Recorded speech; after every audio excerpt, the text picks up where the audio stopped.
বলে দিয়েছি আমার গাছের কুমড়ো পাতার ইলিশ পাতুরি। আর এখানেই আমি কাঁচা লঙ্কাগুলো দিয়ে দিলাম।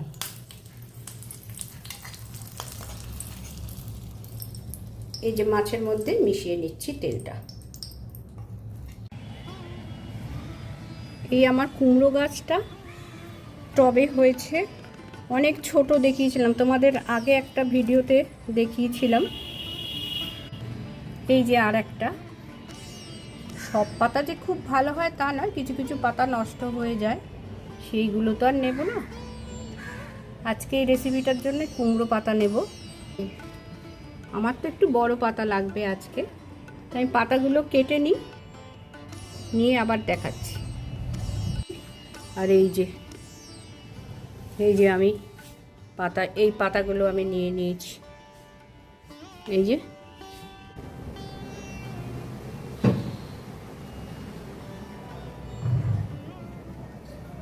আজ আবার গাছের কুমড়ো পাতা দিয়ে ইলিশ মাছ করব, কুমড়ো পাতার পাতুরি করব।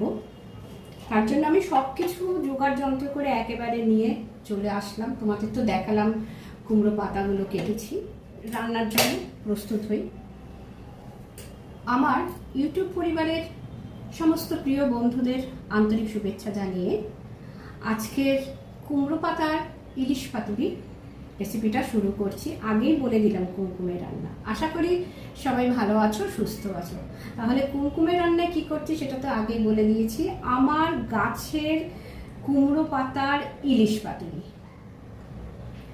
ঠিক আছে, চলো তাহলে এবারে দেখতে থাকি রান্নার পদ্ধতিটা। নিয়েছি পোস্ত, দু চা চামচ পোস্ত নেব, আর 1 চা চামচ সর্ষে নেব। সর্ষেটা একটু কম নেব। কাঁচা লঙ্কা, এই সর্ষে পোস্ত কাঁচা লঙ্কা বেটে নেব। আর এই যে একটা গোটা শুকনো লঙ্কা, এটা কি করব আমি দেখাচ্ছি।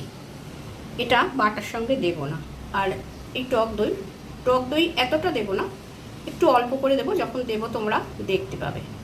তাহলে চলো আমি শুরু করি। একটু গরম জলেও ভিজিয়ে রাখলাম, একটু নরম হয়ে যাক। মশলাটা বেটে নিয়েছি।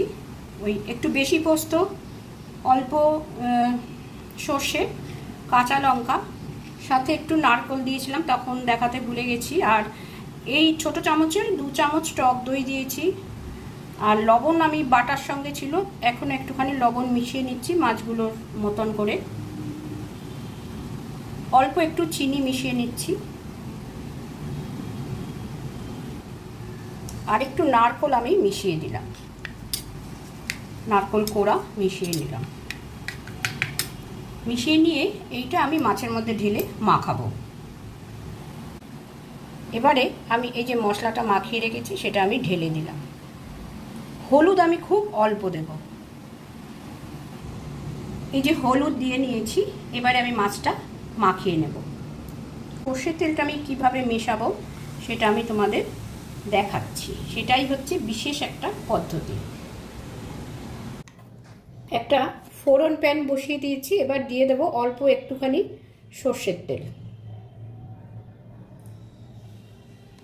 সর্ষের তেলটা ভালোভাবে গরম হলে শুকনো লঙ্কাটাই তেলে ভেজে নেব। তৈরি করে নেব চিলি তেল। এই চিলি তেলটাই আমি মাছের ওপরে মেশাবো। তেলটা একটু গরম হলে আমি শুকনো লঙ্কাটা মেশাবো। গরম হয়ে গেছে। শুকনো লঙ্কাটা ভালো করে ভাজা হলে, মাছটা অল্প বলে আমি একটা মাত্র শুকনো লঙ্কা দিয়েছি। মাছের পরিমাণ অনুযায়ী শুকনো লঙ্কার পরিমাণটাও বেশি হবে। আর তেলের রঙটা লালচে হবে। গ্যাসের ফ্লেমটা অফ করে দিয়েছি। এবারে সামান্য একটু কাশ্মীরি মির্চ দেব। তেলের রঙটা তাহলে আরও ভালো করে লাল হবে। গ্যাসের ফ্লেমটা অফ করেছি এই কারণে, যাতে কাশ্মীরি মির্চটা পুড়ে না যায়। আর এখানেই আমি কাঁচা লঙ্কাগুলো দিয়ে দিলাম। এবারে আমি মাছের মধ্যে মিশাবো।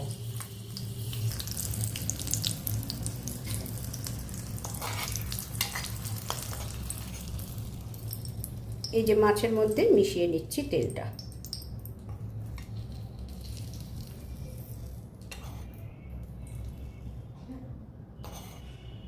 অনেকে কাঁচা তেলে এরম কুমড়ো পাতায় পাতুরি করে, আজকে আমি চিলি তেলে কুমড়ো পাতায় পাতুরি করতে চলেছি।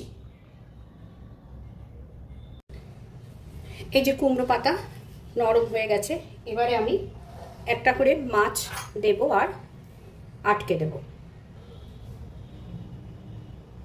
মাছটা দিয়ে দিলাম। এই পাতুরিটায় কাঁচা সর্ষের তেল না মাখিয়ে এই লঙ্কা ভাজার তেলে, শুকনো লঙ্কা কাঁচা লঙ্কা ভাজার তেল দিয়ে যদি মাছটাকে মাখানো যায় তাহলে এর টেস্ট কিন্তু অসাধারণ। আর গরম ভাতের সাথে যা লাগবে না, বলে লাভ নেই। একদিন অতি অবশ্যই বাড়িতে তৈরি করে কিন্তু দেখো। পাতাটা একটু ছোট মাছ অনুযায়ী, তাই আমি এইখানে ডবল পাতা দিচ্ছি। টুথপিক দিয়ে আটকে দেব।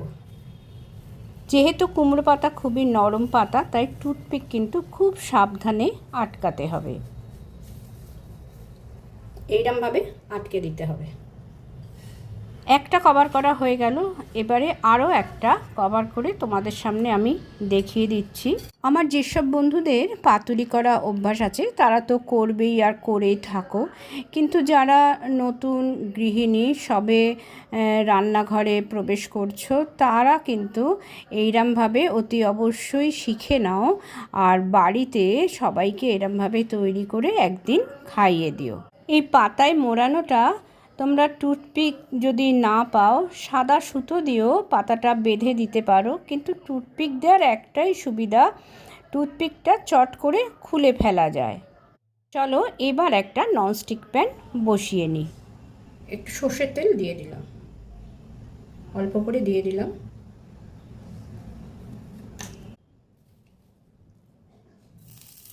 তেলটা গরম হয়ে যাবার পরে পাতায় মোড়া ইলিশ মাছগুলো একটা একটা করে আমি ননস্টিক প্যানের উপরে দিয়ে এটাকে আস্তে আস্তে ধিমে আঁচে ভাজতে থাকবো। মানে গ্যাসের ফ্লেমটা আমি মিডিয়ামে করে দেব। দিয়ে এবারে একটুখানি চাপা দিয়ে আমি মাছগুলোকে ভেজে নেব। মিনিট 2 বাদে ঢাকাটা খুলে আমি মাছগুলোকে একটু ওলট পালট করে দেব, উল্টে দেব, এদিক ওদিক সরিয়ে দেব। মিনিট 2 বাদে বাদে কিন্তু ঢাকাটা খুলে উল্টে পাল্টে দিতে হবে, নয়তো কিন্তু এক পিঠটা বেশি করে পুড়ে যাবে।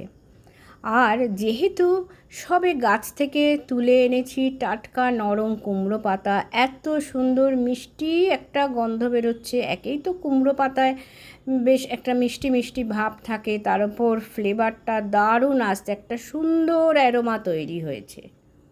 কুমড়ো পাতায় ইলিশ পাতুরি আমি কিন্তু এই প্রথম করছি। এর আগে আমি কলা পাতাতেই করেছি। যেহেতু আমার গাছ থেকে টাটকা পাতা পেয়েছি তাই আমি করলাম, আর করতে ইচ্ছেও হলো। এক পিঠ উল্টে দেবার পরে আবার আমি ঢাকা দিয়ে দিলাম, আর এই ঢাকাটা আমি মিনিট খানেক রাখবো। আরেকবার উল্টে দেব। কলা পাতা যেমন খাওয়া যাবে না, কলা পাতায় পাতুরি করলে যেমন খাওয়া যায় না, কিন্তু কুমড়ো পাতায় পাতুরি করলে কিন্তু এই পাতাগুলো কিন্তু খেতে খুব ভালো লাগে, পাতাগুলোর কিন্তু খুব টেস্ট লাগে। প্রথমে একবার উল্টেছিলাম, প্রথমটা দিয়ে তারপরে একবার উল্টেছিলাম, তারপরে এই আরও একবার উল্টালাম, মানে একটা পিঠ দুবার করে ভাজা হলো। আর দেখো ভিতর থেকে কিন্তু সেই তেলগুলো বেরিয়ে এসেছে। এবারে আমার কাছে আরও দুখানা কুমড়ো পাতা আছে, আমি এর ওপরে দিয়ে দিলাম। দিয়ে এই কুমড়ো পাতাটা আবার ওইগুলো যখন উল্টাবো এই কুমড়ো পাতাটাও ভাজা হয়ে যাবে। আবার একটু চাপা দিয়ে রেখে দিচ্ছি। এবার একেবারে কিন্তু রেডি হয়ে গেছে। আমি আবার এই সব সবজি একটু উল্টে দেবো, পারবো কি জানি না, চেষ্টা করি। এই যে দুটো পাতা আমার এক্সট্রা ছিল সেই দুটো আমি এইখানে দিয়ে ভেজে নিচ্ছি। বা গ্যাসের ফ্লেমটা আমি অফ করে দিচ্ছি। দেখে নিই মাছগুলো একদম ঠিক আছে, নরম হয়ে গেছে। অফ করে দিলাম।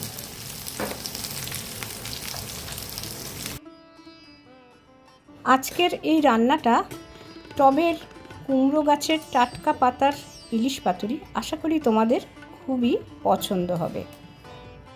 আর পছন্দ হলে একটা লাইক করে দেবার আর আমার চ্যানেলটিকে সাবস্ক্রাইব করে দেবারও অনুরোধ করলাম।